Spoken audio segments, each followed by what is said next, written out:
My wife cheated after 25 years and called me boring. So I took my life back. 25 years of marriage came crashing down over the quiet clink of silverware and the hum of the dishwasher. It was a Tuesday evening. Ordinary like most of our days lately, too ordinary, apparently. The house was warm with the scent of lemon sage cleaner and the soft echo of evening news playing in the next room. I just set down 2 plates of salmon and wild rice, a recipe Karen once claimed I made better than any five-star chef. She looked beautiful as always, aging like fine wine, they say. Her hair was pinned up neatly, her makeup subtle but refined. Her phone sat face down beside her plate, an unusual act of consideration that, in retrospect, should have tipped me off. We'd barely made it past the first bite when she cleared her throat. "I need to talk to you about something," she said, folding her hands in front of her like a schoolteacher preparing to deliver bad news. I wiped my mouth with my napkin and nodded. "Sure, what's up?" She hesitated, not nervously, but methodically. Calculated. Karen always chose her words carefully, like a surgeon selecting the sharpest scalpel. "I've been thinking a lot lately," she began, about life. I leaned back slightly in my chair, letting her have the floor.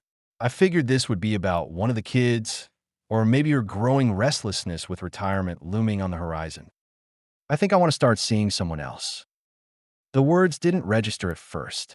My brain clutched at them like a fistful of sand, trying to find shape in something so absurd it couldn't be real. "Come again?" I asked, half laughing. She didn't smile, didn't flinch. "I want a date. Just casually. I'm not leaving you. I just need something different." Silence opened up between us, wide and merciless. And then came the follow-up, her justification, the excuse she had practiced in the mirror for who knows how long. "It's not you, Dale. You've just become boring." That was it. No yelling, no accusations, no affair, at least not openly. Just that single, cutting word, dropped like a guillotine onto the neck of everything we'd built together. Boring. I looked down at my plate, then back at her, stunned. "I gave up everything exciting in my life for you." She tilted her head, sympathetic in that patronizing way that always made my blood pressure tick upward. "You chose to settle down. I didn't ask you to stop living, Dale. You did that to yourself."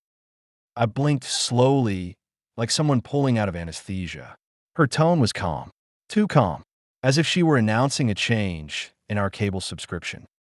I stood up without a word, walked into the kitchen, and poured myself a glass of water. Not because I was thirsty, but because I didn't trust myself to speak without doing something first. I took a long sip, set the glass down with deliberate care. "You're not leaving me?" I asked. "You just want to date someone else while I wait around like a backup plan?" She rolled her eyes, rolled her eyes. "Don't be dramatic. I still love you, but you don't challenge me anymore. There's no spark." I let out a laugh that felt hollow and foreign. "Karen, the spark died when I traded my Triumph for a minivan and started going to PDA meetings instead of motocross weekends." "I didn't ask you to do that," she said again. "No," I snapped. "You just expected me to." That was when I saw it. Just a flicker, a flash of guilt in her eyes, like a candle flickering before it's blown out. And then gone. She steeled herself again, like the decision had already been made, and now it was just a matter of executing the plan. "So," I said slowly, deliberately, "you want me to sit here and wait for you while you go find someone more exciting?" "Temporarily," she said, as if that made it better. I stepped back from the counter, nodded once. "Right. Where are you going?" she asked. "To put on my boots." She frowned. "What for?" I turned toward the hallway, toward the closet where the version of me she forgot still lived. Because if I'm going to be boring, I might as well do it on my own terms. She didn't follow me. Not then. But I knew she was watching. The closet door creaked open, and I reached past my gym shoes and dad sneakers for the scuffed, half-forgotten leather riding boots that once defined who I was. I hadn't worn them in years, but they still felt like home. As I laced them up, something inside me clicked. A door I didn't know had been locked creaked open, and behind it, the man I used to be was pacing, restless, impatient to breathe again. Karen didn't know it yet, but she had just set me free. And boring? Boring was about to become a hell of a lot more interesting. The bar was dim, the kind of place where stories go to age, not die. It smelled faintly of oak, spilled beer, and ghosts of old regrets. I sat alone at a table near the back, my fingers wrapped around a sweating pint glass of dark ale. The foam had long since settled, but I hadn't touched it again. I was too busy chewing on one word. Bored. That's what she said to me. Not angry, not unhappy, not disconnected. No, she said she was bored, like I was the beige wallpaper of her life. After 25 years of marriage, after 3 children, 2 homes, 1 dog, and thousands of quiet dinners and whispered goodnights, I'd apparently become uninspiring.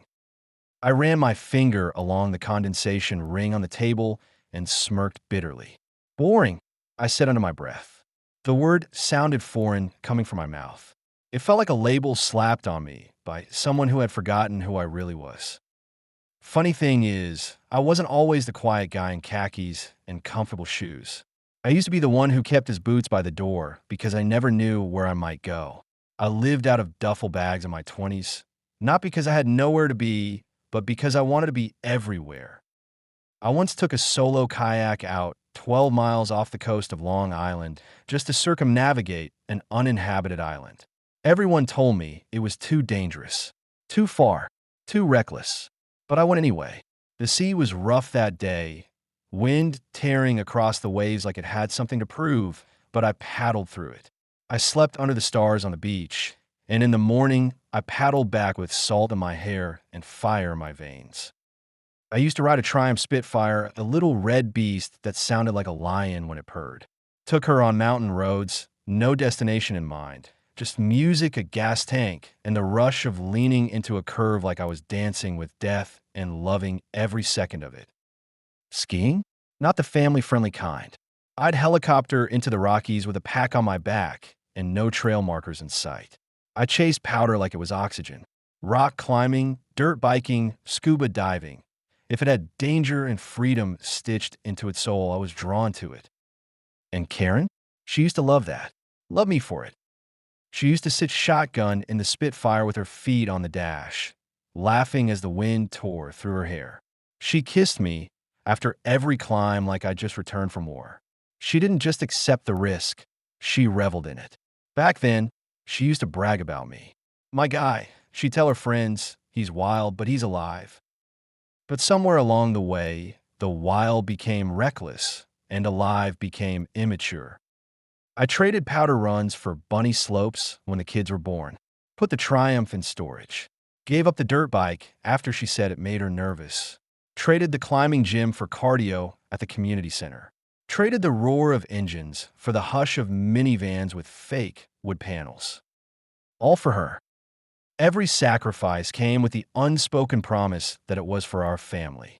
And I made those sacrifices willingly, gladly, because I thought I was trading adventure for something more important: love, stability, legacy.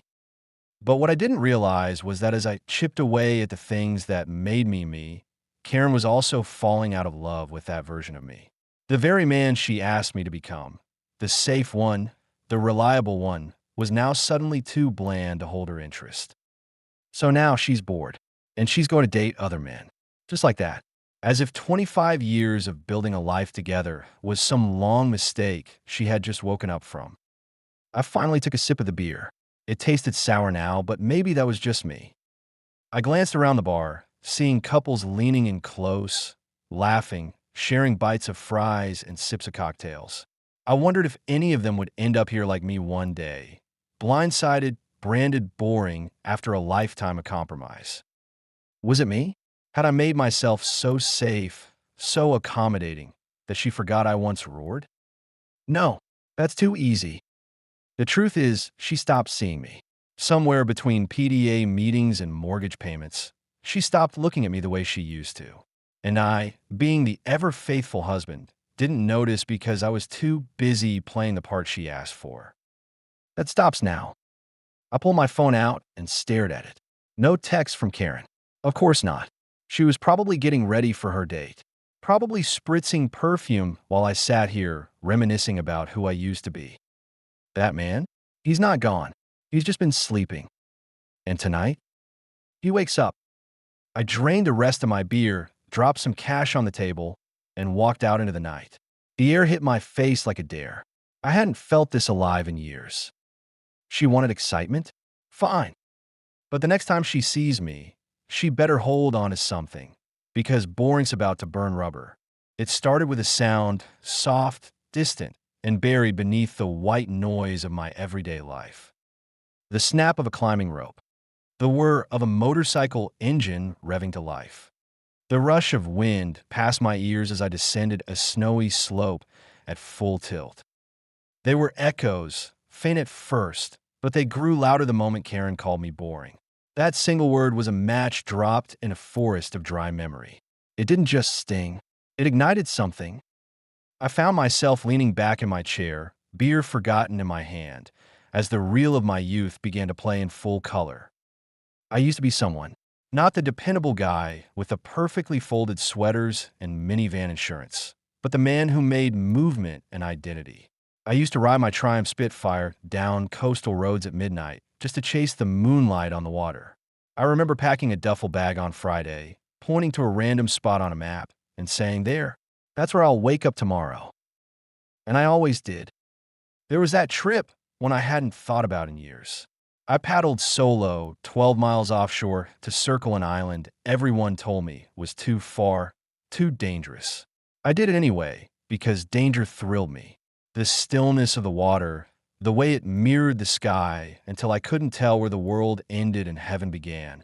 I lived for that kind of isolation, that kind of freedom. I remember kayaking back under a bleeding orange sunset with nothing but salt on my lips, sore arms, and a soul that felt invincible. Karen never understood that part of me. She said those trips were reckless, that I had responsibilities now. I was someone's husband, someone's father, someone expected to be available when the boiler broke or when a kid needed a ride to soccer. She never said it directly, but I could see in her eyes when I talked about motocross weekends or heli skiing in Banff. The quiet disappointment, the underlying fear, and slowly, without even realizing it, I gave it all up. The Triumph got stored away in my mother's barn. The kayak collected dust in the garage rafters. My boots were retired, not worn down but shelved, not because I was tired of them, but because I thought she was. And yet, the adventure didn't die. It simply slept, like a lion pacing behind the bars of a zoo, dulled but never domesticated. I wasn't boring. I had been domesticated into safety, and that's what broke me when she said it. After all the sacrifices, after trading cliffs for carpool lanes and danger for diaper changes, she still looked at me like I'd somehow failed her. But now, the lion was stirring. I got up from the chair and walked into the garage. I didn't know why. Maybe out of instinct. Maybe because my body knew what my heart hadn't yet processed. The air smelled like gasoline and wood shavings. Boxes lined the walls, forgotten memories and cardboard. I pulled out a dusty plastic container, popped the lid, and there they were. My riding gloves. Still scuffed. Still carrying the faint scent of exhaust and open air. I slid one on. It still fit. And just like that, so did the memories. I remembered the wind stinging my eyes as I sped down a dirt path, the laughter of strangers in ski lodges after a day of reckless descent, the deep satisfaction of waking up in a tent somewhere off-grid with no idea what time it was. The best version of me didn't need a calendar, a chore list, or permission. He just moved. I had traded all of it for what? Stability? Predictability? A wife who traded fidelity for excitement with someone else? Karen wanted excitement? So did I. And for the first time in years, I was going to go find it. Not in spite of her, but because of her. She had set the fire. She had opened the cage. The ghost of who I used to be wasn't a ghost at all. He had just been waiting for me to remember him. And now I did. The house was quiet, deceptively so. Karen was upstairs in the shower, steam curling beneath the bathroom door, filling the hallway with the scent of eucalyptus and lavender. I stood in our bedroom, staring into the closet like a soldier returning to an armory after a long ceasefire. This wasn't a moment of anger. It wasn't even revenge. It was resurrection. I pulled open the bottom drawer. It hadn't been touched in years. A pair of worn leather riding boots stared back at me, scuffed, dusty, and glorious. These boots had once gripped the pedals of my Triumph Spitfire, pounded the trails of Colorado, and stepped through the fire pits of weekend motocross chaos. These boots had stories, and I had buried them under years of compromise. I pulled them out gently, brushing away the dust like I was waking up an old friend from a long sleep. Next came the jeans. Real jeans, not the soft, pre-faded ones Karen liked me to wear on family outings. These were thick denim, stained with oil and adventure. I tugged them on and felt the familiar tug around the thighs. My body had changed, broader now, more powerful, but they still fit, tightly but proudly. I moved to the mirror and stared at myself. The reflection didn't match the man who drove a minivan with fake wood paneling. This was someone else, or rather, someone I used to be, and someone I hadn't realized I desperately missed. From the back of the closet, I found it, my dark charcoal sport coat. The one Karen said made me look like trouble. It had been relegated to the back row after our youngest was born. Tonight, it made a comeback. I splashed on some aftershave, nothing too heavy, just enough for me to remember the man beneath the cologne. The shower cut off upstairs. The silence after was loud. I could hear the slight creak of the tile as Karen stepped out, the rustle of a towel. I didn't wait. Boots on, coat buttoned, heart steady, I walked down the stairs and into the kitchen.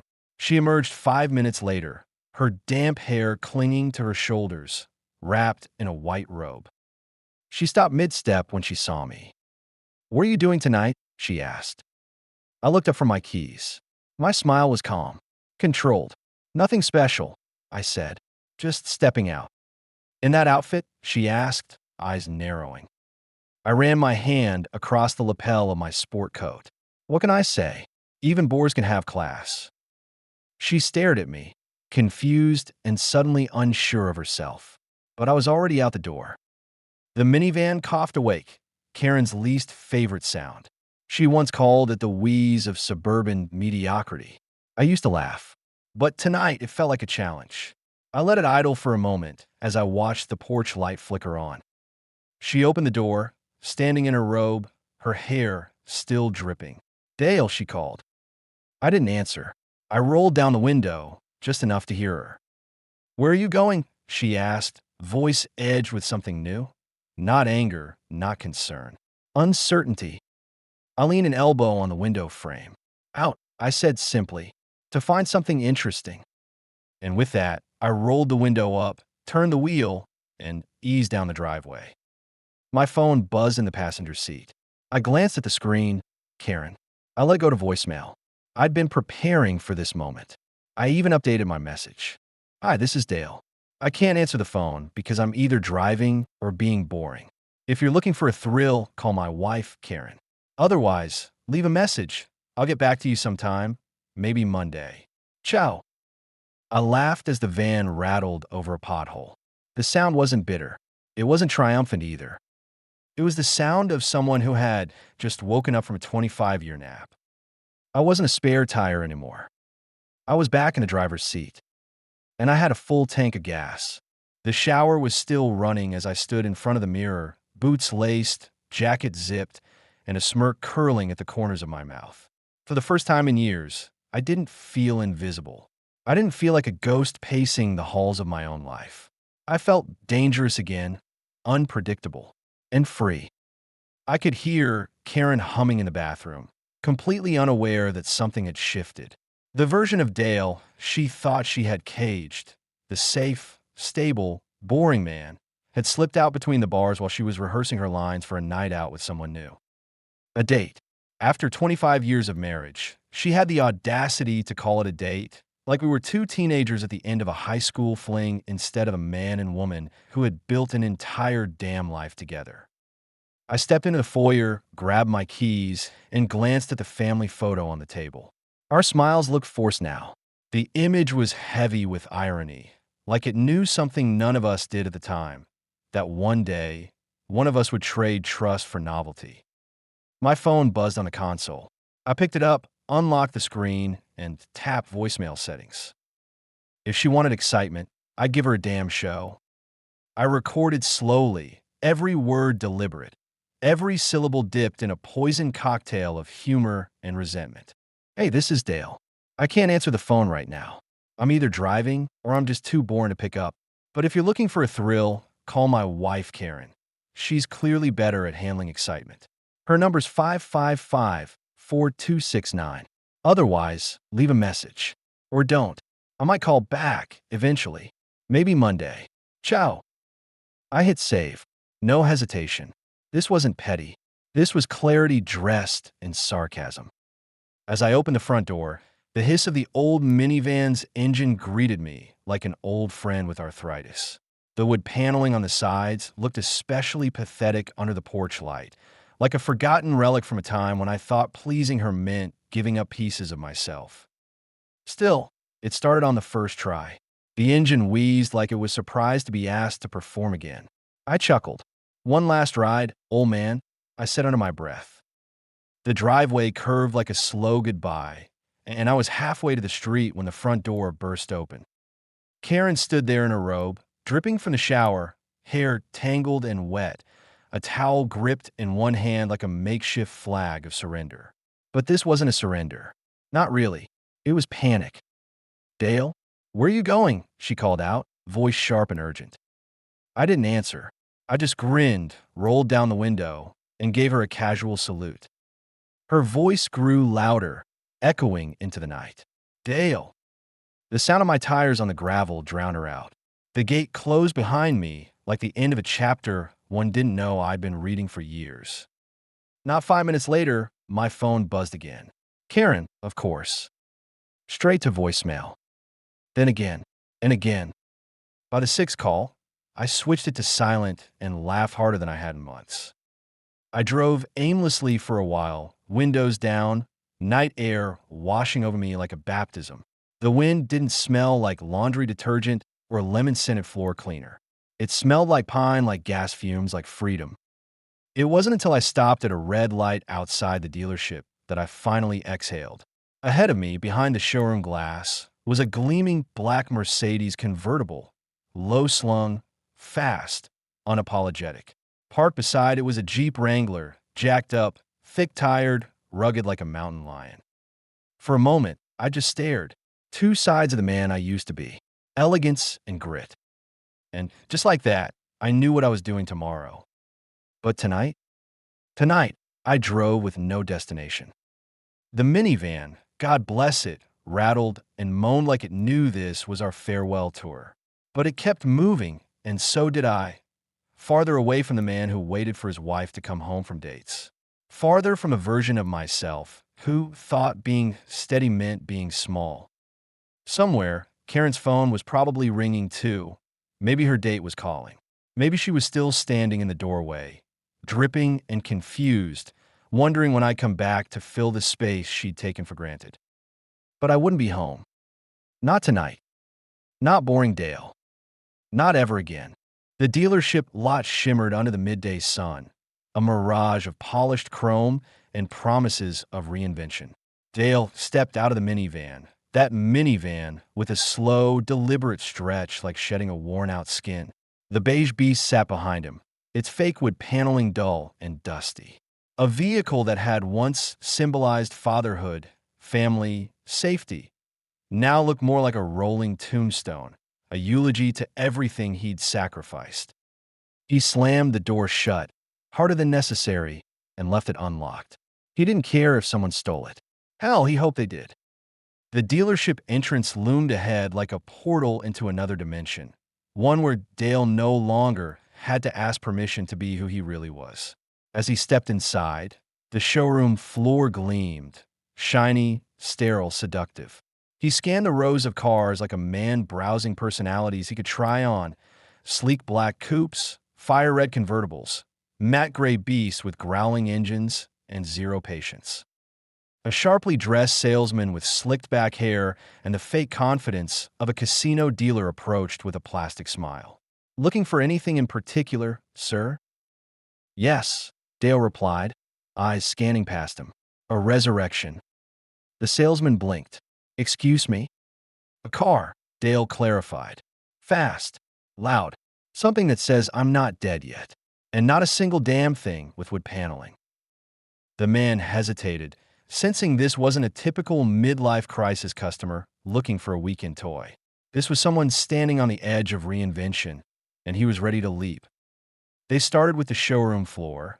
A navy blue Mercedes-Benz SL convertible caught Dale's attention almost immediately.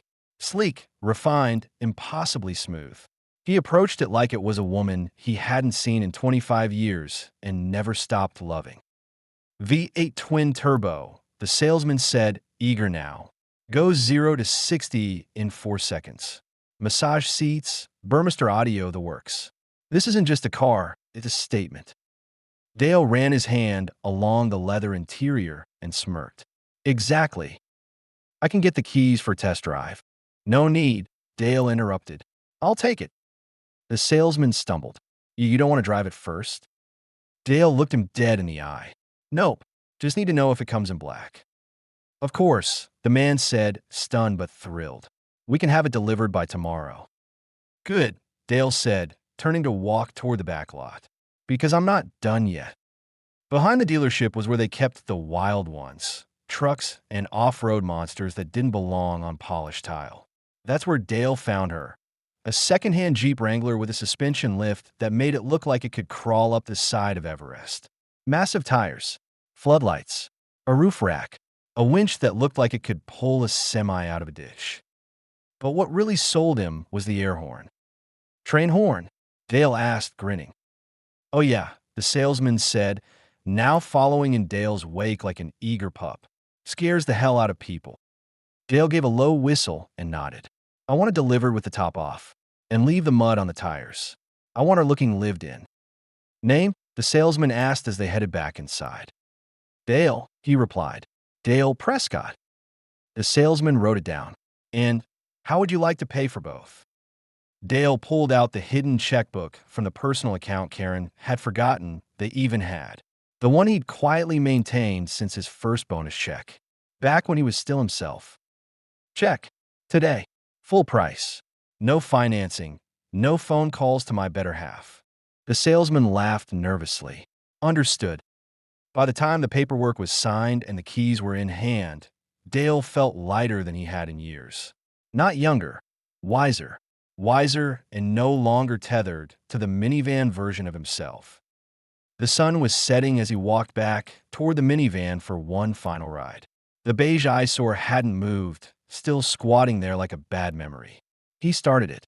The engine wheezed, then caught, humming with as much enthusiasm as an aging accountant at a rock concert. He drove it straight to a donation lot 2 towns over, handed them the title, and didn't even look back as he walked away. Back at the house, he arrived just in time to see the delivery team unloading the Jeep. Karen stood in the doorway, barefoot, wrapped in a silk robe, confusion all over her face. You bought that? She asked, gesturing to the Jeep like it was a live animal on the front lawn. No, Dale said with a smirk. That bought me. She didn't laugh, but he didn't care. As she stepped onto the porch to say something more, his phone rang. He let it go to voicemail, then checked the screen, a dozen missed calls. He opened his voicemail inbox and played back the greeting he'd customized just hours ago. Hey, this is Dale. I can't answer right now. I might be driving or I might be bored. If you're looking for a thrill, try Karen at 555-4269. She's got room on her calendar. Otherwise, leave a message and I'll call you back sometime next week. Or not. Depends how boring you are. He shut off the phone. Karen was still standing there, arms crossed now, watching him from the porch.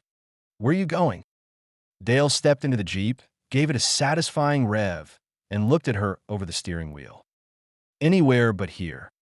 And with that, he peeled out of the driveway, gravel spitting behind him like a trail of burned-out expectations. The man she'd called boring? He was just getting started. The sky over my mother's farmhouse was painted with the deep blue hues of late evening, dusted with a wash of golden light as the sun dipped behind the tree line. It had been years since I'd driven this road, and even longer since I'd done alone. The tires of the Jeep crunched over the gravel driveway like a herald announcing my return, not as a son with his family, but as a man seeking refuge from a war he never expected to fight. Mom greeted me with a knowing smile, a dish towel still in hand and flour dusted on her apron. She didn't ask why I'd shown up unannounced. She didn't need to. Mothers have that sixth sense, and mine had always been unervingly accurate. She opened the door wider and said only 3 words. Lasagna's still warm. I stepped into the scent of baked cheese, garlic, and familiarity. For the first time in days, something in me unclenched. We didn't speak much over dinner, just soft clinks of forks on porcelain and the occasional sigh of satisfaction. She didn't pry. She didn't push. She only offered the one thing I truly needed: silence without judgment. Afterward, I sat on the porch with a steaming cup of coffee. The night had crept in fully now, the stars gleaming like a silent crowd overhead. My phone vibrated against the wooden table. Karen. Again. I flipped it over and let it buzz out. I wasn't ready. Not for her. Not for apologies that meant nothing anymore. The next morning, I rose early like a man on mission. Something inside me stirred. A familiar restlessness, the need for motion. For speed. For something real. I made my way out to the barn. The creaking doors groaned open, revealing a cavern of dust, shadows, and forgotten adrenaline. There she sat beneath a weathered canvas tarp, dormant and waiting, my 1979 Triumph Spitfire. The same car I'd driven across the country during my college days. The car I'd kissed Karen beside for the first time under a canopy of fireworks. I gripped the edge of the tarp and peeled it back slowly, revealing the faded British racing green body, dulled with time, but still proud. My breath caught in my chest. "Hello, old friend," I murmured. The Spitfire wasn't alone. My dirt bike leaned beside it, the same Kawasaki I'd raced up canyon trails like a man possessed. I hadn't laid eyes on it since the kids were in diapers. I smiled as I ran a hand over the seat, remembering the way the engine used to growl beneath me like a loyal beast. Most men collect regrets as they age. I had collected storage units full of dreams, abandoned not because I stopped wanting them, but because I thought sacrificing them was part of being a good husband, a good father. Now, I was taking them back. By noon, I had both the bike and the Spitfire loaded onto the trailer. My mother watched from the porch, arms folded, a small smirk on her face. "So," she said finally, "when do I get the story?" I hesitated, then chuckled softly. "You always know when something's wrong." "You're my boy," she said, voice strong. "And for 25 years, you've lived like Karen. Raised the kids, drove the van, were the loafers. But now you show up alone, driving a monster truck, loading up your Spitfire and a motorcycle like a man possessed, and wearing boots that haven't seen daylight since Clinton was president." I couldn't help but laugh. "You make me sound like a crisis case." "You're not in crisis," she said, stepping down the porch stairs. "You're coming back to life." I sighed and leaned against the trailer. "Karen says I'm boring. Said she wants to date other people." My mother blinked. Once. Slowly. Then she nodded, more to herself than to me. "She's lost her damn mind," she muttered. "But maybe you should thank her." I raised a brow. "Thank her? She'll let you go," Mom said. "Most women would hang on and drain the life out of a man before they ever let him remember who he used to be. She cut the rope. Now you get to run." I stood in stunned silence. Leave it to my mother to take a punch and turn it into permission to fly. That night, I turned my phone back on. Karen had texted dozens of times. So had the kids. I crafted a simple message for all 3. "I'm fine. I'm at grandma's. Your mom and I disagree on some things." I needed space to think. Asked her what changed. "Almost immediately," Daniel responded. "Mom says you ghosted her and left without warning." I replied, "All I'll say is she called me boring, and I'm doing something about it." The line went silent. A few minutes later, Jenny texted, Mom's dating someone else? Is this real? I wish it wasn't, I responded. But it is. So I'm remembering who I used to be. What are you going to do? She asked. Live, I answered. And Dad, bring the Spitfire next time. I want to ride. As the evening wind stirred through the trees, I stood in my mother's kitchen sipping a cold beer while she folded laundry beside me. You know, she said softly, not looking up, I always wondered how long you'd stay quiet. I thought I was doing the right thing, I said. You were, she replied. But now it's your turn. I looked out the window at the Jeep, the trailer, the Spitfire. For the first time in years, I felt something return, something small but electric. A pulse, a spark. The man Karen called boring was long gone. And the man she forgot she married? He was just getting warmed up. The first text came in just after noon. A simple, "Where are you?" from Daniel. I stared at it for a long moment, the soft hum of my Jeep idling beside me in the parking lot of an old roadside diner. I just polished off a late breakfast of black coffee and bacon and eggs. My fingers hovered over the screen as I debated how much to say. A second text chimed in seconds later. This one from Jenny, our youngest. Mom says you just left. What's going on? Are you okay? I sighed and slid my phone into the pocket of my jacket. Not yet. I wasn't ready to explain. Not because I was hiding, but because I wanted to be sure that when I said something, it was real, honest, and mine. Not a filtered version. Not a dramatization. Just truth. Truth, the very thing Karen had forgotten how to speak. Back at my mother's place, the smell of fresh-baked bread drifted from the kitchen, wrapping the air in something warm and forgiving. She was humming some old Neil Diamond song as she folded towels and kept sneaking glances at me over her reading glasses. You're twitchy, she said finally, setting a loaf to cool. You gonna answer them? I don't know what to say, I admitted. How about the truth? She said with a shrug. They're your kids, Dale, not strangers. I nodded slowly. She was right, as usual. So I sat down with my phone, leaned back against the worn plaid sofa, and did what I had been putting off. I started a group chat with all three of them, Daniel, Eli, and Jenny. My thumbs hovered over the screen for a beat before typing. Hey kids, I'm fine. I'm at Grandma's. Your mom and I don't see eye to eye right now, and I needed space to think. That's all I can say for now. If you want answers, I suggest you ask her why I left. Read receipts popped up almost instantly. I could imagine them sitting there, eyes scanning, jaws slowly tightening. The first reply came from Eli. Mom said you just disappeared. She's freaking out. I responded. I didn't disappear. I just chose not to be her backup plan anymore. There was a pause, and then Daniel chimed in. Dad, what happened? I stared at his message, heart thudding. Daniel, my oldest, the calmest of the three, rarely let emotion slip into his words. But I could hear the strain now, the quiet edge of worry in every syllable. Your mom called me boring, said she was going to start dating someone else. I decided to take her up on the freedom she clearly wanted. The phone went quiet for a while. I imagined the three of them sitting in separate places, phones in hand, digesting the weight of it. Then Jenny texted direct and fast. She what? Another pause, then another message from her. Are you serious? She's dating someone else? She told me she was bored, I wrote. So I decided to stop being what she thought I was.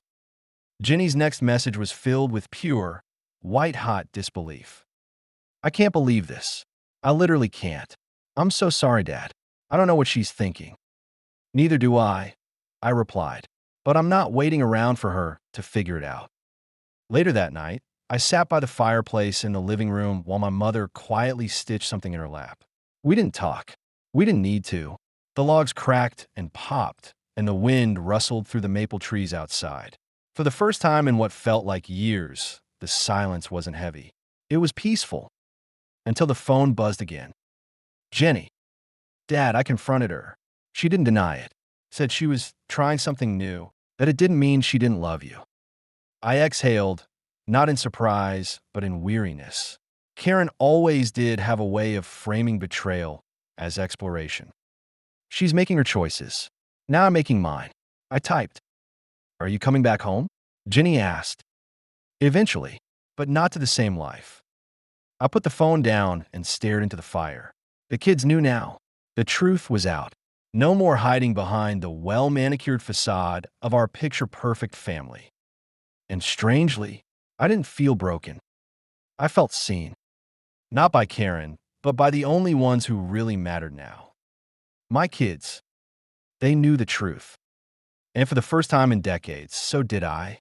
The sun peeked over the rooftops, warming the quiet suburban street. In the driveway of what used to be our home, my new Jeep sat like a beast unleashed, lifted, wide-tired, unapologetically obnoxious, and blocking the garage door on Karen's side. My old Triumph Spitfire and Kawasaki dirt bike were strapped to the trailer behind it, like war trophies from a life she tried to erase.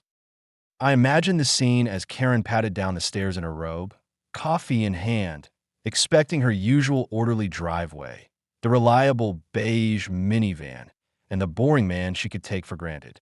But instead, she found chaos, beautiful, liberated chaos, and no sign of the man who once used to wait for her. She called. Of course she did. My phone buzzed relentlessly from the passenger seat of my new Mercedes convertible as I cruised through town, top down, wind in my hair, and zero intention of answering.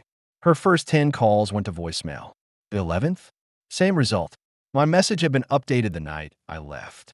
Hi, you've reached Dale. I can't take your call right now because I'm either driving or rediscovering how not to be boring. If you're looking for excitement, try Karen. She's apparently got it all figured out. Leave a message, but don't hold your breath. It wasn't petty. It was earned. I stopped at a cafe by the lake and ordered a black coffee and a croissant, choosing a table outside. My phone buzzed again, this time a message from Daniel, our middle child. Dad, Mom says you've disappeared. What's going on? I took a slow sip of coffee and wrote back. Ask your mom. I won't speak for her. All I'll say is, she thought I was boring. I'm just responding accordingly. Then came Jenny. Mom's freaking out. I overheard her yelling about some Jeep and a trailer. Are you okay? I paused, tapping the screen lightly before replying. I'm more than okay. I'm free. And for the record, that Jeep roars louder than she ever let me. I smiled, a little bitter, a little proud. Then came the group text. I didn't start it. Daniel did. Daniel, can someone explain to me why Dad just ghosted and why Mom is acting like a lunatic? Jenny, wait, did she really say she was bored with Dad? That can't be real. Eli, she told me he went through a midlife crisis. Bought a Jeep. Took off. No explanation. Me. I gave up everything she asked. Became exactly what she wanted. And when I wasn't exciting enough, she said she wanted to date again. After 25 years. I'm not angry. Just done. Silence. Then, one by one, the responses came. Jenny, I feel sick. Daniel, this doesn't sound like Mom. What the hell is going on? Eli, Dad, whatever happens, we love you. I leaned back, letting the morning sun hit my face. The pain that had sat in my chest like a coiled spring the past few days finally began to loosen. My kids, our kids, were smart. They could see the truth without me needing to twist it for them. Back home, I imagined Karen staring at that Jeep, trying to piece together a plan. She'd never liked being out of control. It must have driven her mad to realize I'd not only walked out, but that I was smiling when I did.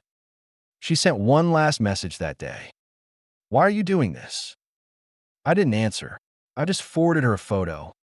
It was the Jeep, parked on a cliff overlooking the valley near Mom's house. The Spitfire perched proudly on the trailer behind it. Me in my boots, arms crossed, wind in my hair, grinning like a kid again. The caption read, because this is who I was before I traded it all to be someone else. You can keep your boredom. I'm keeping me. She didn't respond, but the read receipt told me everything I needed to know. By nightfall, the stars stretched wide across the sky. I sat by the fire pit at my mother's, sipping whiskey, listening to the crackle of the logs. She came out and handed me a blanket. You okay, baby? Yeah, Mom, I said, watching a spark drift upward. I think I'm finally waking up. She kissed my head like I was a kid again, and I let her. Good. It's about damn time. And under that quiet sky, with my boots by the fire and the Spitfire gleaming in the moonlight, I finally felt something I hadn't in years. Peace. Not the quiet kind you fake to survive marriage. The kind you earn after walking away from someone who never truly saw you. The kind you find when you stop being what they wanted and remember who you really were all along. The penthouse suite overlooked the city like a silent guardian. Glass walls, skyline views, and a private balcony where the wind could whisper secrets only the brave had time to hear. Dale stood with his coffee in hand, suit pressed, boots polished, hair still damp from the shower, and something more important than all of that, clarity. The man who had walked into this hotel 2 nights ago had been wounded deeply, a man unraveling. But this morning, Dale was someone else entirely. Not the safe version Karen sculpted over the years, with his travel schedules tailored to her comfort and his hobbies dulled into family-friendly activities. No, this Dale remembered how to move. He took a long sip, the dark roast biting his tongue like an old friend. The city buzzed below. Meetings, coffee shops, cars inching through Monday traffic. But Dale? He was about to set things in motion that would shake continents. He walked into his office like a general returning from exile. Nods, greetings, double takes. Some of the younger execs were in awe. He hadn't just returned, he'd reappeared, different, alive, hungry. "Morning, Dale," said Carter Douglas, his heir apparent, eyes widening at Dale's sharp navy suit and Mercedes key fob he tossed onto the table like a badge of rebellion. "We ready for the Hong Kong trip?" Dale asked, cutting straight to it. Carter blinked. The trip? I thought. Weren't you taking some time off?" "I took the right time off," Dale said. "Now I'm taking the reins." Dale motioned for the team to gather in the boardroom. Within 10 minutes, the room buzzed with chatter, slides flickering on the projection screen. Carter brought up the Hong Kong acquisition file, a sluggish deal on 160 acres of prime industrial land. Stalled for 3 months. Delicate politics. Uncooperative sellers. Dale leaned forward. "I'm going. Personally." The room froze. Sir, Kim, their senior numbers analyst, spoke up cautiously. "Are you sure? It's been deadlocked, borderline hostile." Dale grinned. "Exactly. That means there's still blood in the water. And sharks eat." He stood up, circling the room like a wolf in a suit. "While we're there, we'll look at 3 more properties. I've already reviewed the financials you sent last night, Kim. Good work, but I want more. Sydney, Buenos Aires. Hell, throw them by if you can." Someone whistled under their breath. Dale ignored it. "Here's the deal. We're going in hot. We're not going to explore options. We're closing. I want our legal teams briefed, contracts drafted. If we like what we see, we don't leave with ideas. We leave with assets." Then he did something that left every executive in the room wide-eyed. "I want everyone who's married to bring their spouse. Company paid. Bring the kids too if you want. If we're working this hard, no one's going home to find their marriage in ashes. And if you do, well, at least it won't be on me." A few nervous laughs broke out, but there was admiration behind the smiles. Carter, sitting nearest, leaned in with a smirk. "Sir, this energy, it's like the old days." Dale leaned back in his chair. "Correction. It's like the real days. The ones I've buried under a mountain of minivan road trips and compromise." After the meeting, Dale retreated to his office, shut the door, and stared out the window. The skyline stared back, unaware that the man behind the glass was preparing to claim it. His phone vibrated. A message from Karen. "We need to talk. I think I made a mistake." Dale let it sit, a ghost in a device. Instead, he opened his flight schedule, confirmed departure for Wednesday. Hong Kong first, then Sydney, then wherever the hell he pleased. He hadn't felt this alive since he was 30 years old and leading his first international acquisition on his own, back when risk thrilled him and success tasted sharp and electric. A knock on his door. "Come in," Dale called. Kim entered, holding a printed spreadsheet. "Sir, just confirming your directive. If we like the properties, we're green lighting on the spot." Dale nodded, with one caveat. If it feels like a maybe, it's a no. I'm only chasing hell yes now. Kim nodded and started to leave, but paused. Boss, just between us, you look different. Like something shifted. Dale smiled. I stopped asking for permission to live my own life. That evening, back at the Hyatt, Dale stood again on the balcony, shirt sleeves rolled, tie loosened, sipping a glass of whiskey as the skyline glittered. He thought of Karen, her bathrobe in the doorway, her robe fluttering like a flag of defeat. The years he gave up parts of himself piece by piece for what? She called him boring. But boring men don't lead takeovers across hemispheres.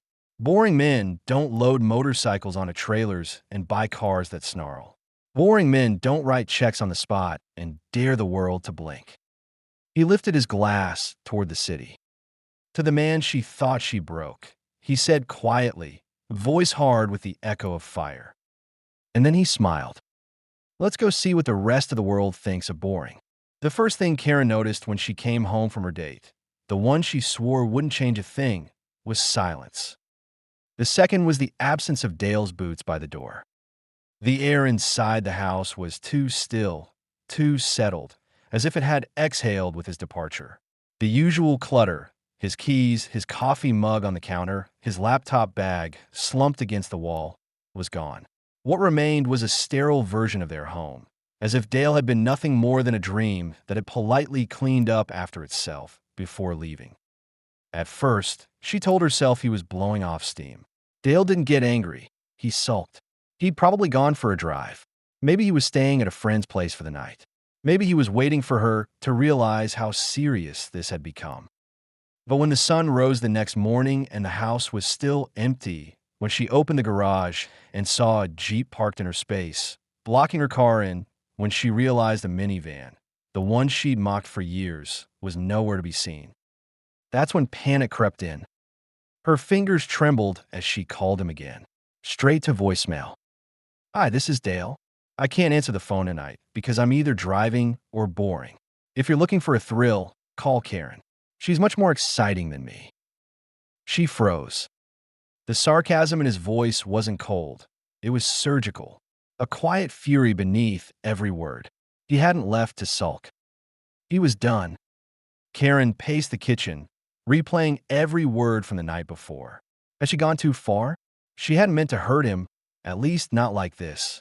She just wanted something different, something new, something that made her feel alive again. And Dale had become so routine. He was responsible, dependable, predictable. God, how she used to love that about him.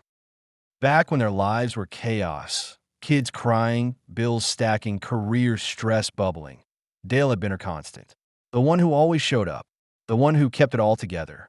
But somewhere along the way, that stability had turned into background noise. White noise.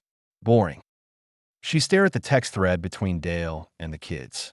Daniel had forwarded it to her with a simple question. Is this true? I'm fine. I'm at Grandma's. Your mom and I don't see eye to eye on something, and I needed to think. Asked her what she said. All I'll say is, she thought I was boring, so I'm doing something about it. Her hands clenched around the phone. You thought I was boring. His words weren't cruel, they were honest. And that hurt more than if he'd screamed. She tried texting him again. Karen, where are you?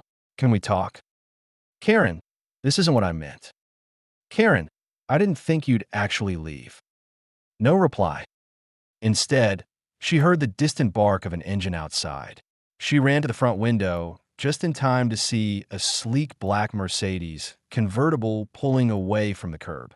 Dale was behind the wheel, sunglasses on, hair tousled by the wind, a faint smirk curling at the corner of his mouth. He looked happy. He didn't see her. Or maybe he did, and just didn't care. The house felt too big now. Each room echoed with memory. The laughter in the kitchen when Jenny was a baby and Dale used to burn pancakes on purpose just to make her giggle. The hallway where Dale taught Daniel how to tie a tie. The living room where he fell asleep with a book on his chest, content and peaceful.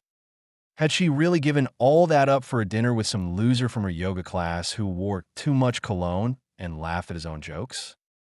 The realization hit hard. She had mistaken stability for stagnation. Worse, she'd weaponized his loyalty, turned his dependability into a flaw. And now he was gone, no longer waiting for her to realize her mistake. The kids had stopped calling her mom. Now it was, "I'll talk to you when I'm ready." The silence wasn't just from Dale. It had spread through the whole family like a quiet revolt. She poured a glass of wine and sat on the back patio, the one Dale had spent a summer building with his bare hands. She remembered the way his shirt clung to his back while he worked in the sun, how he never complained, how he whistled while laying stone after stone. Why hadn't she said thank you? Why had she stopped seeing him? She opened her messages again. One last attempt. "Karen, I miss you." She stared at the screen for a long time, then put the phone down. There was no reply. Not that day. Not the next. And for the first time in 25 years, Karen understood what Dale had meant when he walked out in those boots. The ones she used to love before she told him to put them away. He wasn't being dramatic. He was just done. And she was just beginning to realize what she'd lost. The Jeep growled beneath me like a beast freshly awakened, its thick tires tearing through gravel as I left my mother's driveway behind.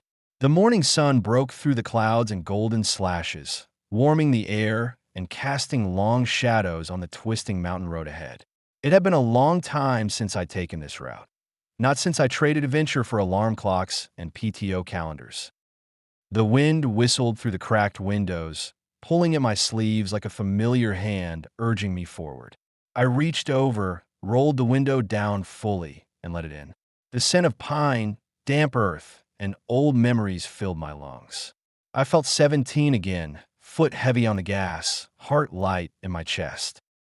The mountain trails were waiting. By the time I reached the base of the ridge, the sun had climbed high and the clouds had all but vanished. I parked the Jeep and stepped out, gravel crunching under my boots. Before me lay a dusty, rugged trail that wound its way up through the trees, steep and unrelenting. The same trail I used to tear through with my Kawasaki on weekends long before I'd even met Karen. Now it was just me, the bike, and the mountain.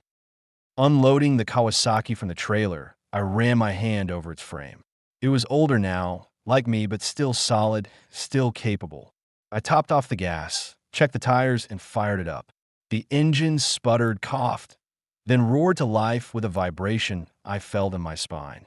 My pulse quickened. I swung a leg over, gripped the handlebars, and hit the throttle.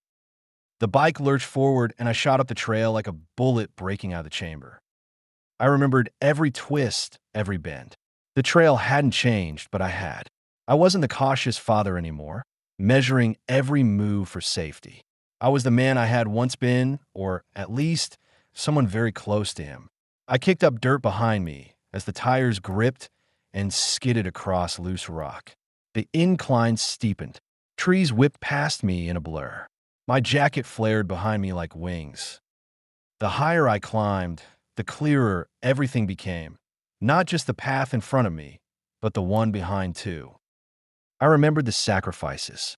The toys traded for appliances, the wild nights swapped for safe ones. The dull ache in my gut when I shelved my Spitfire in favor of a minivan. The guilt every time I left for a work trip, and the resentment in Karen's voice when I returned. I remembered shrinking piece by piece to fit into the version of me she wanted. And for what? To be told I was boring. I reached the summit in under 10 minutes. The bike idled beneath me as I stared out over the valley below. The view was breathtaking, an endless stretch of trees, rivers, and hills. It was raw and untamed, just like the parts of myself I had buried for far too long. I killed the engine and let silence surround me. My breath came in short bursts. My chest heaved, not from exhaustion, but from release. This was what had been missing. Not Karen, not the marriage. Me. I was what was missing. I pulled off my helmet and sat down on a flat boulder overlooking the edge. The breeze danced through my hair, cooling the sweat on my neck. I closed my eyes for a moment, letting the peace of the place settle into my bones. The world was quiet here, uncomplicated. Eventually, I made my way back down, slower this time, savoring each bump and turn. When I reached the base again, I loaded the bike, hopped back in the Jeep, and peeled away with the tires singing against the asphalt. But I wasn't ready to go home. Not yet. I kept driving, letting the road decide where I'd go next. A dusty roadside diner appeared on the horizon. I pulled in, wiped the dirt from my face in the side mirror, and stepped inside. The waitress gave me a once-over and grinned. "You look like you just outran the devil." I smiled for real this time. Nope, just found out he wasn't chasing me anymore. Over lunch, a greasy cheeseburger and a cold root beer. I sat at the window booth and watched life unfold outside. People passed by, unaware of the epiphany I'd just had. I wasn't running anymore. I was reclaiming. By sunset, I was back at the lake house, boots muddy, heart full. I poured a glass of scotch and sat on the porch as the sky turned orange and purple. For the first time in years, I felt like a man who had nothing to prove and everything to look forward to. And the best part? Not a single part of me felt boring. Not anymore. It was nearly midnight. The soft glow of city lights flickered across the windows of the Hyatt penthouse, casting long, fractured shadows on the floor. I sat alone on the balcony, a whiskey glass sweating in my hand, the scent of leather and night air surrounding me. Below, the city murmured with life, unaware of the quiet war I was fighting inside. My phone buzzed, breaking the silence. "Jenny." I stared at the screen for a moment. My thumb hovered over the answer button, reluctant. Jenny had always been my peacemaker. She inherited Karen's eyes, but not her temperament. Where Karen grew cold under pressure, Jenny burned warm, emotional, intense. I finally answered. "Hey, sweetheart," I said, keeping my voice steady. "Dad," she said, her voice already shaking, "Mom wants to talk." My stomach tightened, but I leaned back in the chair, eyes still on the skyline. "Does she?" "She says she made a mistake, that she didn't mean what she said, that she misses you." I let the silence hang. I'd learned by now that silence, when used right, reveals more than words ever could. "She says she was confused, that she didn't realize how much she hurt you," Jenny continued, as if trying to convince herself, too. "She told me I was boring, Jen," I said quietly, swirling the amber liquid in my glass. She looked me in the eye and decided I was no longer enough. That's not confusion. That's clarity. But people say things they don't mean when they're, I don't know, scared. I nodded to myself, appreciating my daughter's compassion. "That's true. But here's the thing, honey. After 25 years, you'd hope your wife comes to you when she's scared. Not to a stranger who smells like expensive cologne and broken promises." Jenny was quiet. "She wants to fix it," she finally said. "She's willing to do counseling," she said. "She wants to come to the Hyatt. She'll stay in another room, just to talk." I sighed deeply, the kind of sigh that's been waiting for years to come out. Jen, she broke something that took me a lifetime to build. Piece by piece, brick by brick, I gave up who I was for her. I turned off the engine and traded in my boots for house shoes. I gave her everything, and when she got bored, she didn't ask to go on a hike or try something new together. She asked for a hall pass. "She regrets it, Dad. I can tell. She's miserable." "I'm sure she is," I said. "But misery isn't the same as remorse. Regret doesn't mean restoration." My voice stayed calm, but my heart was pounding. "I'm not angry anymore," I continued. "At least, not the way I was. But I can't unsee what she did. I can't unhear the word boring. I'm on a spare tire she can grab when the shiny new one blows out." Jenny's breath caught. "I told her that," she whispered. "Not in those words, but I told her you weren't just going to come back like nothing happened." I looked out at the city, remembering the first time I'd flown into this skyline. Young, hungry, fearless. Somewhere along the line, I'd swapped that version of me for someone else's idea of a good man. I'd become safe, predictable, stable, she used to call it. But I hadn't been stable. I'd been parked. "She might have woken something up in me," I said slowly. "But what she woke up isn't coming back to sit quietly on the couch while she goes out on dates. I don't know if I'm angry at her anymore, but I sure as hell can't trust her. Not yet. Maybe not ever." Jenny didn't respond right away. I could hear her breathing on the line, could feel the weight of her thoughts. What should I tell her? She asked finally. Tell her I hope she finds peace. But don't tell her where I am. Don't tell her what I'm doing. She made her choice. Now I'm making mine. There was a long pause. I love you, Dad. I love you too, Jenny. More than you know. And no matter what happens between me and your mom, that won't ever change. After we hung up, I sat for a while longer, staring into the night. There was no sense of triumph, no victory dance, just a bittersweet ache. She want to talk? Fine. She could talk to the version of me she let walk out the door. But that man was gone now, buried beneath 25 years of compromise. And the man who sat here now? He wasn't boring. He was free. The chopper blades thundered above the snow-capped ridgeline, slicing the sky as easily as Dale had cut himself free from the life he no longer recognized. He stood at the edge of the slope, skis strapped, helmet secure, adrenaline crackling through his veins like static before a storm. The air was so crisp it practically hummed in his lungs, laced with pine, ice, and freedom. He wasn't supposed to be here, not by the old rules, anyway. According to Karen's definition of a husband and father, he should have been back home loading groceries into a wood-panel minivan, checking his phone for her texts, and wondering if the guy she was just meeting for coffee had a stronger jawline. But this Dale had a different altitude. Literally. Beside him, Daniel and Ginny adjusted their gear, grinning like kids on Christmas morning. They'd flown in from school just 2 days ago to join him in Banff. The plan had started as a spring break vacation, but Dale didn't do vacation anymore. He did experiences. I can't believe you booked a heli-skiing trip, Jenny said, voice muffled behind her face covering. I thought Mom said you gave this up because it was too risky. Dale chuckled, planting a ski pole in the snow with finality.